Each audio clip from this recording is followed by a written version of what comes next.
نتابع كيف جاءت البداية. جاءت باللون العنابي لأصحاب السعادة، والمسجل إسماعيل مطر في آخر أنفاس النصف الأول من عمر هذه المباراة. وزحف الوحدة سيتواصل عبر دقائق النصف الثاني من خلال هدف ثاني.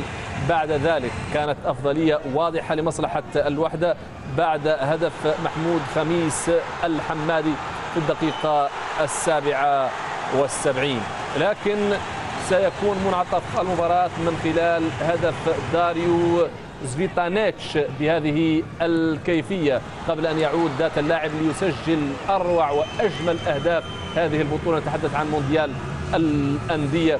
هدف جاء في وقت قاتل، ولا تعليق لهذا الهدف الذي سيبقى في الذاكرة طويلا.